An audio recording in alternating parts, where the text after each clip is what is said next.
Hi guys, പത്തനംമാറ്റ സീരിയലിൻ്റെ ഒരു പുതുപുത്തൻ വിശേഷത്തിലേക്ക് എല്ലാവർക്കും സ്വാഗതം. വരാൻ പോകുന്ന ഒരു അടിപൊളി എപ്പിസോഡ് വിശേഷത്തിലേക്കാണ് നമ്മൾ പോകുന്നത്. എന്താണെന്ന് വെച്ചാൽ നമ്മുടെ നവി സത്യങ്ങളൊക്കെ അറിയുന്നുണ്ട്. ആദ്യമേ തന്നെ ആദർശനെ എപ്പോഴും കുറ്റപ്പെടുത്തിക്കൊണ്ടിരിക്കുകയായിരുന്നു കേട്ടോ നവ്യ. ആദർശാണ് ദുബായിൽ ജയിലിലാണെന്നൊക്കെ പറയുമ്പോൾ ഏറ്റവും അധികം സന്തോഷിക്കുന്നവരുടെ കൂട്ടത്തിൽ നവ്യ ഉണ്ടായിരുന്നു. പക്ഷെ സത്യങ്ങളെല്ലാം അറിയാണ് കേട്ടോ.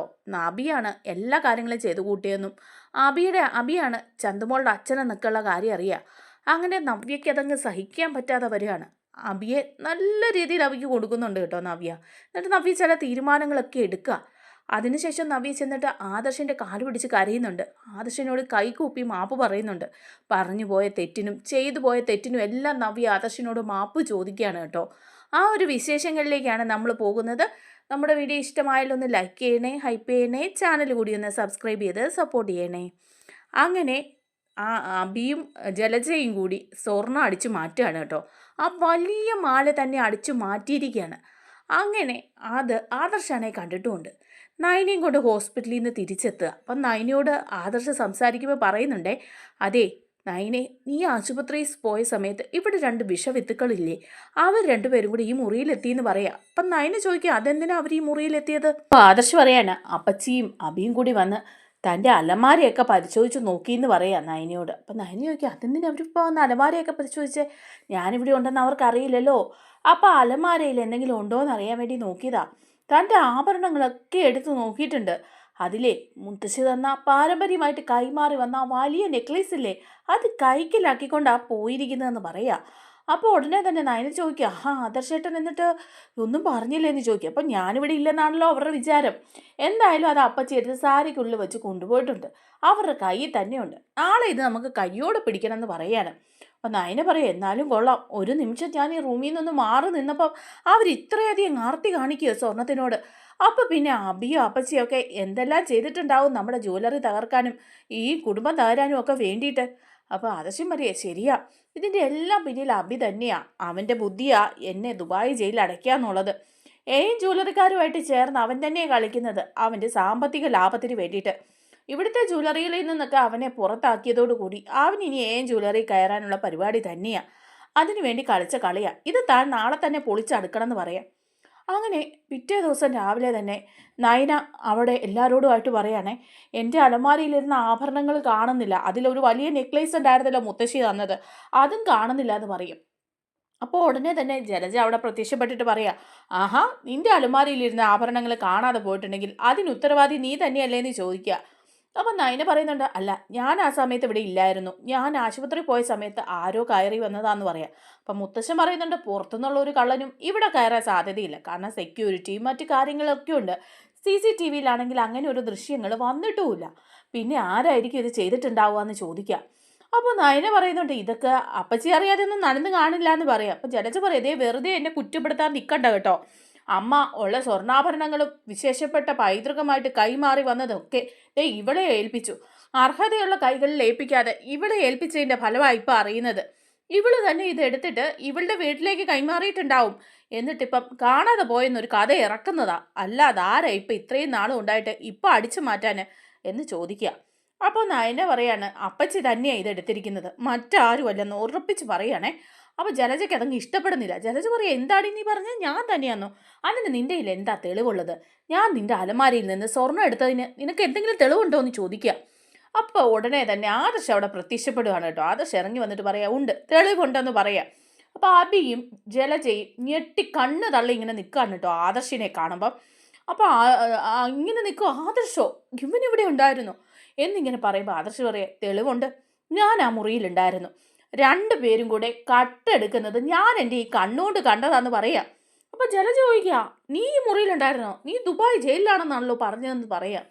അപ്പോൾ ആദർശ് പറയുന്നുണ്ട്, അല്ല, അങ്ങനെ ഞാൻ ദുബായ് ജയിലിലാവണം എന്നുള്ളത് നിങ്ങളുടെയൊക്കെ ആഗ്രഹമല്ലായിരുന്നോ? അതിനു വേണ്ടി ഈ വീട്ടിലുള്ള ചിലരൊക്കെ പരിശ്രമിക്കുകയും ചെയ്തു. പക്ഷേ ഞാൻ എന്തായാലും ദുബായ് ജയിലിലൊന്നും ആയില്ല. ഞാൻ 2-3 ദിവസമായിട്ട് ഈ വീട്ടിൽ തന്നെ ഉണ്ടായിരുന്നു. ഓരോരുത്തരുടെ പ്രവർത്തികളും ശ്രദ്ധിച്ചുകൊണ്ട് ഇവിടെ തന്നെ ഉണ്ടായിരുന്നു. ഞാൻ ഇന്നലെ ആ റൂമിൽ ഉണ്ടായിരുന്നത് കൊണ്ടല്ലേ നയനയുടെ മുറിയിൽ നിന്ന് വന്ന് സ്വർണം അടിച്ചു മാറ്റുന്നത് എനിക്ക് കാണാൻ പറ്റിയത്. ഇല്ലെങ്കിൽ ഇപ്പം ഇതെല്ലാം അടിച്ചു മാറ്റിയിട്ട് നിങ്ങൾ ആരോടെങ്കിലും മിണ്ടുമായിരുന്നോ എന്ന് ചോദിക്കുക. അപ്പോൾ അബി പറയുന്നുണ്ട്, ഇതെങ്ങനെ ഇവിടെ വന്നതെന്ന് ചോദിക്കുക ആദർശ് ജയിലിൽ നിന്ന്. അപ്പോൾ ആദർശ് പറയുന്നുണ്ട്, നീ ഒരുപാട് പാടുപെട്ടു എന്നെ അവിടെ ജയിലിൽ അടയ്ക്കാനായിട്ടല്ലേ. പക്ഷെ അതൊന്നും നടന്നില്ലടാ. നിന്റെ ജ്വല്ലറിക്കാരേക്കാളും ഒരു പടി മുന്നിൽ തന്നെയാ അനന്തപുരിയിലെ അനന്തമൂർത്തി. മുത്തശ്ശൻ്റെ ഒരു പ്രഭാവം കൊണ്ട് മാത്രമാണ് ഞാൻ രക്ഷപ്പെട്ടെന്ന് ഇവിടെ വന്നത്. ചതിക്കാൻ ശ്രമിച്ചവർക്കൊക്കെ ഒരു നല്ല പണി തന്നെയാണ് കിട്ടിയതെന്നും പറയാണ്. അപ്പോൾ അഭിയും ജയരാജയെ അങ്ങോട്ടും ഇങ്ങോട്ടും നോക്കുവാണേ. എന്നിട്ട് ഇങ്ങനെ അന്തം വിട്ട് നിൽക്കുക. അപ്പം മുത്തശ്ശൻ ചോദിക്കുന്നുണ്ടല്ല, എന്താ ഇവിടെ നടന്നത്? നയനയുടെ മുറിയിലിരുന്ന ആ മാല അതെവിടെയാ ജലജയെന്ന് ചോദിക്കുക.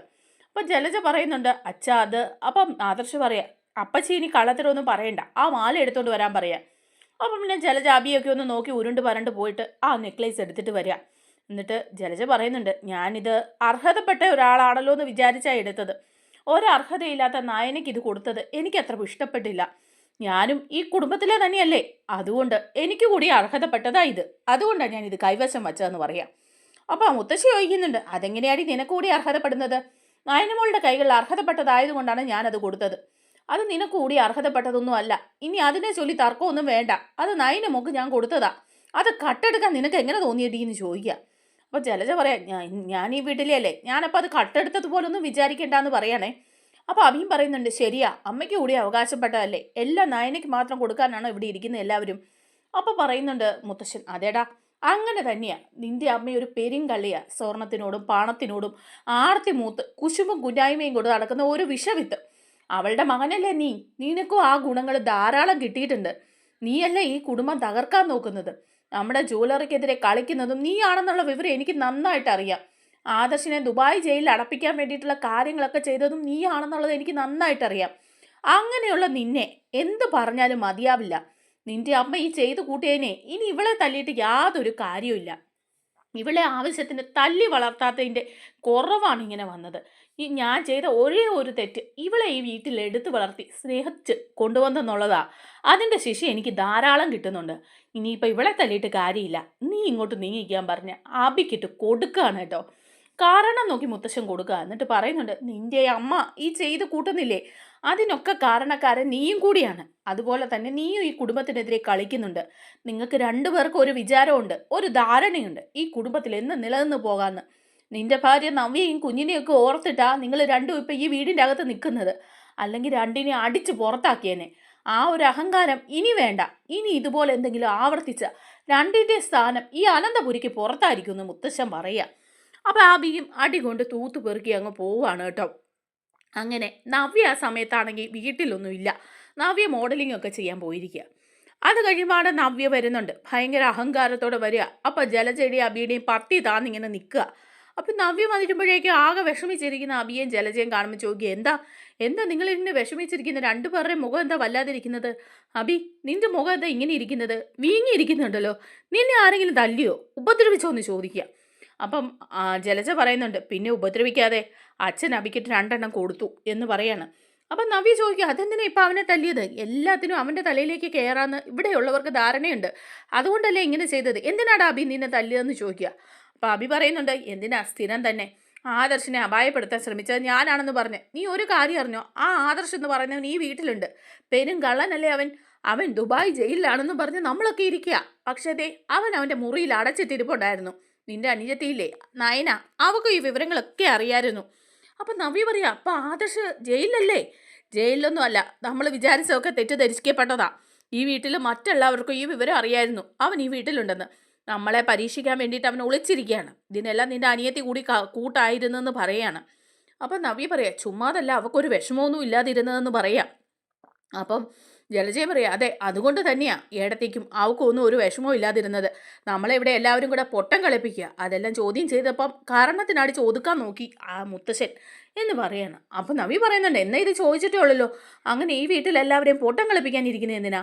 ആദർശ് ദുബായ് ജയിലിലാണെന്ന് നമ്മളോട് പറഞ്ഞിട്ട് ഈ വീട്ടിൽ വന്ന് ഒളിച്ചിരിക്കുകയായിരുന്നല്ലേ? അങ്ങനെയുണ്ടെങ്കിൽ നമ്മൾ കൂടി അറിഞ്ഞാലെന്താ? ഈ വീട്ടിൽ നടക്കുന്ന കാര്യങ്ങൾ അറിയാൻ നമുക്ക് യാതൊരു അവകാശവും ഇല്ലേ എന്നൊക്കെ പറഞ്ഞ് ആ നവ്യ തുള്ളിച്ചാടി ഇറങ്ങി ചെല്ലുക മുത്തശ്ശൻ്റെ മുമ്പിലേക്ക്. ചെന്നിട്ട് ചോദിക്കുക, മുത്തശ്ശ എന്താ ഇത്? ഇതിൻ്റെയൊക്കെ അർത്ഥം എന്തിനാ? ഇപ്പോഴും ഞാനിവിടെ ഇല്ലാതിരുന്ന സമയത്തും അബിയെ തല്ലി അവൻ്റെ കരണം വീർത്തിരിക്കുന്നുണ്ട്. എല്ലാവർക്കും വരുന്നവർക്കും പോകുന്നവർക്കും ഒക്കെ എടുത്തിട്ട് തല്ലാനുള്ളതാണോ അവൻ എന്ന് ചോദിക്കുകയാണ്. മുത്തശ്ശൻ പറഞ്ഞു, നവിയെ നീ കാര്യമൊന്നും അറിയാതെ സംസാരിക്കരുത്. അബി ജലജയും ചെയ്തു കൂട്ടിയതിന് ഫലമായിട്ടാണ് ഞാൻ കൊടുത്തതെന്ന് പറയാൻ. അപ്പോൾ എന്ത് ചെയ്ത് കൂട്ടിയെന്നാണ് നിങ്ങൾ പറയുന്നത്? ഈ വീടൊന്നും മറച്ചിട്ടില്ലല്ലോ. ഇപ്പം നിങ്ങളൊക്കെ തന്നെയല്ലേ തെറ്റ് ചെയ്തത്? ആദർശേട്ടൻ ദുബായിലെ ജയിലിലാണെന്ന് പറഞ്ഞിട്ട് ആ മനുഷ്യൻ ഇവിടെ വീട്ടിൽ മുറിക്കകത്ത് വന്നിരിക്കുകയല്ലായിരുന്നോ? ഞങ്ങളെ 3 പേരെയല്ലേ തെറ്റിദ്ധരിപ്പിച്ചത്. ബാക്കി എല്ലാവർക്കും ഈ വിവരം അറിയാമായിരുന്നല്ലോ. എന്തുകൊണ്ടാണ് ഞങ്ങളോട് ഇത് മറച്ചു വെച്ചത്? അല്ലേലും ഞങ്ങളോട് ഈ വീട്ടിലെ എല്ലാ കാര്യങ്ങളും മറച്ചു വെക്കുകയാണ്. ഒരു 2ാം തിരിവ് എല്ലാ കാര്യത്തിലും ഉണ്ട്. അമ്മ പറയുന്നത് ശരി തന്നെയാണ്. അമ്മ ഈ വീട്ടിലെ രക്തബന്ധമൊന്നും ഇല്ലാത്ത ആളല്ലേ. അതുകൊണ്ട് തന്നെയല്ലേ ഇങ്ങനെയൊക്കെ എല്ലാവരും പെരുമാറുന്നത്. ചുമ്മാതല്ല അബി കുറച്ചെങ്കിലും ഈ രീതിയിൽ ഉഴപ്പനായി പോയത് എന്ന് പറയണം. അപ്പം മുത്തശ്ശിയും പറയുന്നുണ്ട്, നവിയെ നീ മുത്തശ്ശനോട് എതിർക്കാറൊന്നും ആയിട്ടില്ല. മുത്തശ്ശൻ അബിക്കിട്ട് തല്ലിയിട്ടുണ്ടെങ്കിൽ അതിന് കാരണമുണ്ടെന്ന് പറയാണ്. നവിക്ക് കാരണമൊന്നും മനസ്സിലാകുന്നില്ല. നവി പറയുന്നുണ്ട്, എന്ത് കാരണമാണ്? ഇവിടെ എല്ലാവർക്കും എടുത്തിട്ട് തല്ലാൻ അബി എന്ത് തെറ്റാ ചെയ്തത്?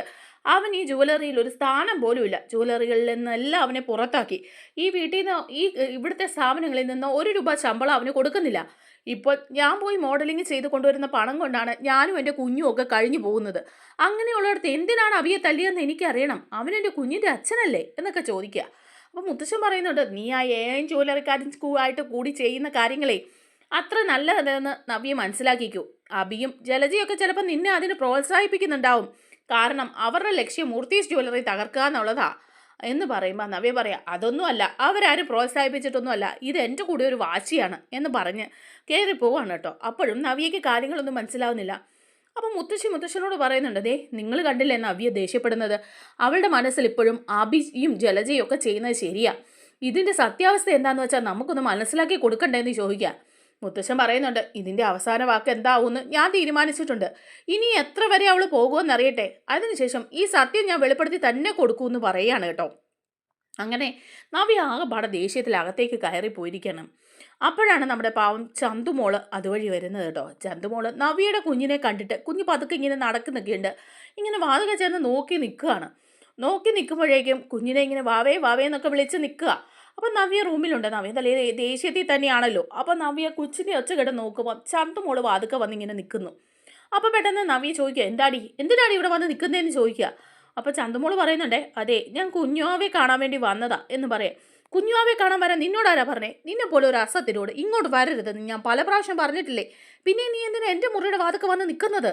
നീ ചെല്ല്, നൈനാമ്മയുടെ അടുത്തേക്ക് ചെല്ല്. ഇവിടെയൊന്നും വരണ്ട എനിക്ക്. നിന്നെപ്പോലെ ഒരു വിഷവിത്ത് ഈ കുഞ്ഞ് ഈ വീട്ടിൽ കയറിയത് മുതൽ മനുഷ്യൻ്റെ മനസ്സമാധാനം പോയി എന്നൊക്കെ പറയാം. അപ്പോൾ ചന്തുമോള് പെട്ടെന്ന് പോകാൻ തുടങ്ങുമ്പോഴേക്കും ഉടനെ തന്നെ നവ്യ പറയാം, നിക്കടി എവിടെ? നിൻ്റെ ആദർശച്ചൻ വന്നിട്ട് എന്താ തന്നത്? നിൻ്റെ ആദർശച്ചൻ ഇവിടെ ഉണ്ടെന്ന് നിനക്കും അറിയാമായിരുന്നല്ലേ എന്ന് ചോദിക്കുമ്പോൾ ചന്തുമോള് പറയുന്നുണ്ട്, ഇല്ല എനിക്ക് അറിയില്ലായിരുന്നു. ആദർശച്ചൻ ഇവിടെയുള്ള കാര്യം അറിയില്ല. ദുബായിൽ ജയിലിൽ കിടക്കുവാണെന്നല്ലേ എല്ലാവരും പറഞ്ഞത്. ഓ അപ്പോൾ അതൊക്കെ നിനക്കറിയാം. നിൻ്റെ അച്ഛൻ ദുബായ് ജയിലിലാണെന്ന്. എടി നിൻ്റെ അമ്മയില്ലേ അനഘ, അവള് ചത്തോ ജീവിച്ചോ അതിനെക്കുറിച്ച് നിനക്ക് വല്ലതും അറിയുമോ എന്ന് ചോദിക്കുക. അപ്പോൾ ഇതൊക്കെ മുത്തശ്ശൻ താഴെ നിന്ന് മുത്തശ്ശനും മുത്തശ്ശിയും എല്ലാവരും കേൾക്കുന്നുണ്ട് കേട്ടോ. അപ്പോൾ ചന്തുമോൾ ഇങ്ങനെ വിഷമിച്ച് നിൽക്കുക. അല്ല നിൻ്റെ അമ്മ അനഘയങ്ങ് മരിച്ചു പോയാൽ നീ എന്ത് ചെയ്യും ഇവിടെ? ഇനിയിപ്പം അധിക താമസമൊന്നും ഇല്ലല്ലോ, നിൻ്റെ അമ്മ ചാകാറായി കിടക്കുവല്ലേടി എന്ന് ചോദിക്കുക. അപ്പോൾ ചന്തുമോൾ പൊട്ടിക്കരഞ്ഞുകൊണ്ട് ഇറങ്ങി ഓടുവാണ് കേട്ടോ ഇത് കേൾക്കുമ്പം. അപ്പം ഉടനെ തന്നെ മുത്തശ്ശൻ അങ്ങ് വിഷമാവുകയാണ്. അതിനോട് അങ്ങനെ ചന്തുമോളോട് അമ്മ ഇങ്ങനെ മരിച്ചു പോകാറായില്ലേ എന്നൊക്കെ നവ്യ ചോദിച്ചത് ഭയങ്കര മോശമായി പോയെന്ന് മുത്തശ്ശന് തോന്നിയിട്ട് മുത്തശ്ശൻ മുകളിലേക്ക് കയറി ചെല്ലുക. കൊച്ചുമായിട്ട് തന്നെയാണ് ചെല്ലുന്നത് എടുത്തോണ്ട്. എന്നിട്ട് മുത്തശ്ശൻ ചോദിക്കുക, നവ്യേ നീ എന്താ ഈ പറഞ്ഞത്? നീ ഈ പിഞ്ചു കുഞ്ഞിനോട് ഇങ്ങനെയൊക്കെ സംസാരിക്കണമായിരുന്നോ? നിനക്ക് ഒരു കുട്ടിയില്ലേ? അതിനെപ്പോലെ ഇതിനെയും കാണാമല്ലേ എന്ന് ചോദിക്കുക. അപ്പം നവ്യ പറയുന്നുണ്ട്, അതിനെപ്പോലെ ഇതിനെ കാണാനൊന്നും എനിക്ക് പറ്റില്ല. അതെൻ്റെ കുഞ്ഞാ, അബിയുടെയും എൻ്റെയും കുഞ്ഞ്. ഇത് ആദർശിൻ്റെ കുഞ്ഞാണ്, അവിഹിതത്തിലുണ്ടായ കുഞ്ഞ്. എൻ്റെ അനുജത്തി ഉണ്ടല്ലോ നയനയെ ചതിച്ചതാ ആദർശ്. അങ്ങനെയുള്ള ഈ കൊച്ചിനെ ഈ വീട്ടിൽ കൊണ്ട് നിർത്തുന്നത് തന്നെ വളരെ മോശമാണ്. അവൾക്ക് നാണം ഇല്ലാത്തത് കൊണ്ടാണ് ഇത് ഏറ്റെടുത്ത് കൊണ്ടു നടക്കുന്നത്. അതുപോലൊന്നും കാണാൻ എന്നെ കിട്ടില്ല. എനിക്കതിനൊന്നും നേരവും ഇല്ല. ചന്തുമോള് വന്നിരിക്കുന്നു, ചന്തുമോള്. മുത്തശ്ശൻ പറയാം, ഈ പിഞ്ചു കുഞ്ഞിനോട് നീ ഈ വാശി കാണിക്കുന്ന നല്ലതിനല്ല. നീ അറിയാത്ത പല കാര്യങ്ങളും ഈ വീട്ടിൽ നടക്കുന്നുണ്ട്. അബിയെക്കുറിച്ചെല്ലാം നല്ലതായ രീതിയിൽ തന്നെയല്ല നവ്യ നീ അറിഞ്ഞിരിക്കുന്നത്. അതുകൊണ്ട് നീ ചില തീരുമാനങ്ങളൊക്കെ എടുക്കേണ്ടി വരും എന്ന് പറയാം മുത്തശ്ശൻ. അപ്പോൾ പറയുന്നുണ്ട്, നിങ്ങൾ ഇത് പറഞ്ഞ് പേടിപ്പിക്കാൻ തുടങ്ങിയിട്ട് കുറേ നാളായല്ലോ. അബിയെക്കുറിച്ചുള്ള കാര്യങ്ങൾ പറയും ചിലപ്പോൾ നീ വിഷമിക്കേണ്ടി വരും എന്നൊക്കെ. എന്നിട്ട് ഇതുവരെ നിങ്ങൾക്ക് ആർക്കും അതൊന്നും പറയാൻ കിട്ടിയില്ലല്ലോ. എന്തുകൊണ്ടാണ് കിട്ടാത്തത്? അങ്ങനെയൊന്നില്ല. തൽക്കാലം പിടിച്ചു നിൽക്കണം, ആദർശിനെ ന്യായീകരിക്കണം, അതൊക്കെ മാത്രമല്ലേ ഉള്ളൂ നിങ്ങളുടെ ലക്ഷ്യം. അതിനു വേണ്ടിയല്ലേ നിങ്ങൾ ഇങ്ങനെയൊക്കെ പറയുന്നത് എന്നൊക്കെ ചോദിക്കുക. ചന്തുമോള് നിന്റെ മുറിയിൽ വന്ന് നിന്റെ കുഞ്ഞിനെ ഒന്ന് കണ്ടെന്ന് വെച്ച് എന്താടി? അതും ഒരു കുഞ്ഞല്ലേ എന്ന് ചോദിക്കുക. വേണ്ട, എൻ്റെ കുഞ്ഞിനെ കാണാൻ ഈ അസുര വിത്ത് വേണ്ട. പിഴച്ചു പെറ്റ ഈ സന്തതി വന്ന് എൻ്റെ കൊച്ചിനെ കണ്ടാലുണ്ടല്ലോ, എൻ്റെ കൊച്ചിനു കൂടി അത് ചീത്തയാ. അതുകൊണ്ട് എൻ്റെ കുഞ്ഞിന് കൺവെട്ടത് പോലും വരുന്നത് എനിക്കിഷ്ടമല്ല. അതിനിപ്പം ആരൊക്കെ പറഞ്ഞാലും ന്യായീകരിച്ചാലും ശരി, ഇവളെ എനിക്കിഷ്ടമല്ല എന്ന് പറയാ. അപ്പോൾ ഉടനെ മുത്തശ്ശൻ പറയാ, നവ്യേ നിർത്ത്, നിന്റെ സംസാരമൊക്കെ കൂടി പോകുന്നുണ്ട്, ഇതുപോലൊന്നും നീ പറയരുതെന്ന് പറയും. ഇനിയും ഞാൻ പറയും, ഈ പിഴച്ചു പെറ്റവളെ എൻ്റെ കുഞ്ഞിൻ്റെ അയലവക്കത്ത് പോലും വരുന്നത് എനിക്കിഷ്ടമല്ലെന്ന്. അപ്പം ഉടനെ തന്നെ മുത്തശ്ശൻ പറയാം, പിഴച്ചു പെറ്റതല്ലേ, അപ്പം ഈ കൊച്ചിൻ്റെ അച്ഛൻ ആരാണെന്ന് നിനക്ക് അറിയണ്ടേ? അമ്മയെ അറിയാലോ നിനക്ക്, അനഘ. അവള് മരിച്ചു പോകാറായി എന്ന് പറഞ്ഞല്ലേ നീ ഇപ്പൊ ഈ കുഞ്ഞിനെ വിഷമിപ്പിച്ചത്. നിന്റെ മനസ്സ് നോയിപ്പിക്കണമെന്നല്ലേ നിനക്കിട്ടായിരുന്നുള്ളൂ.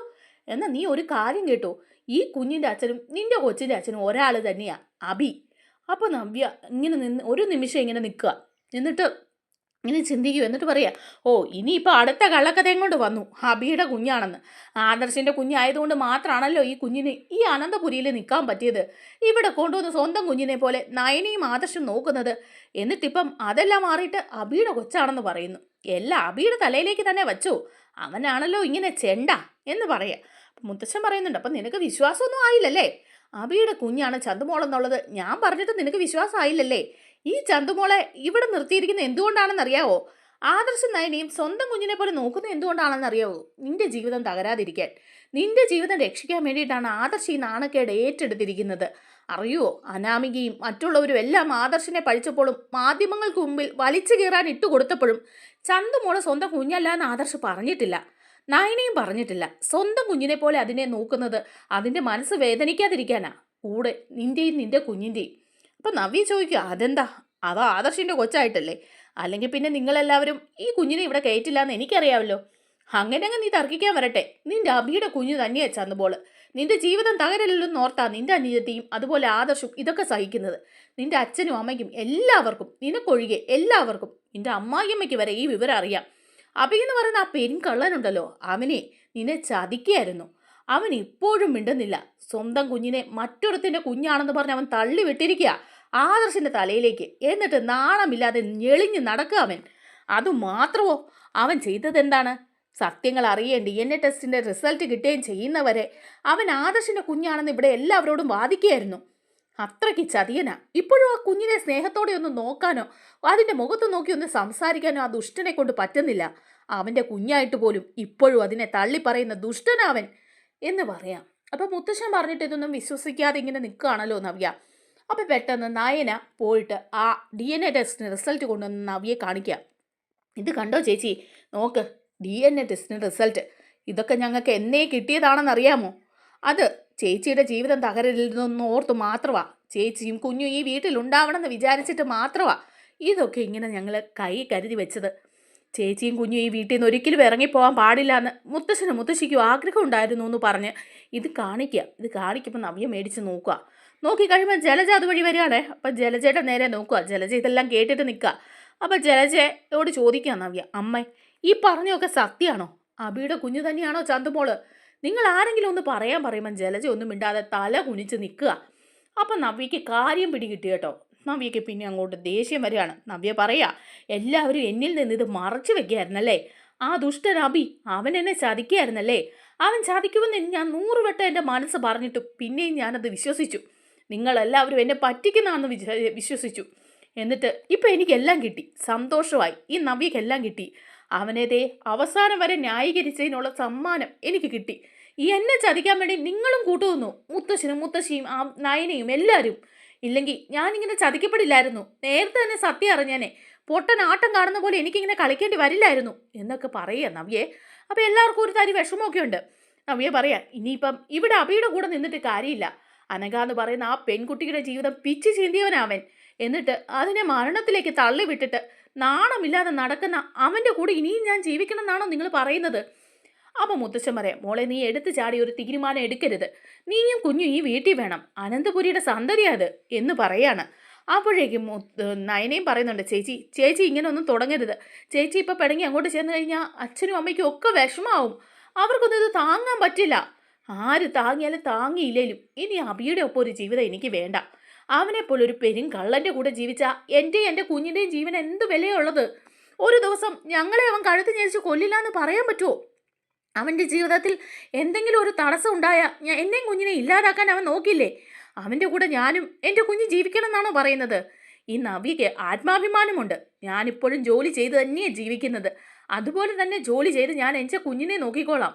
ആർക്കും ഒരു ഭാരമാകാതെ ഞാനങ്ങ് പോയിക്കോളാം എന്ന് പറയാം. അപ്പം ജലജ പറയാ, നവ്യെ, നിന്റെ കുഞ്ഞിനെ ഓർത്ത് നിങ്ങൾ ഒരു അക്ഷരം മിണ്ടരുത്.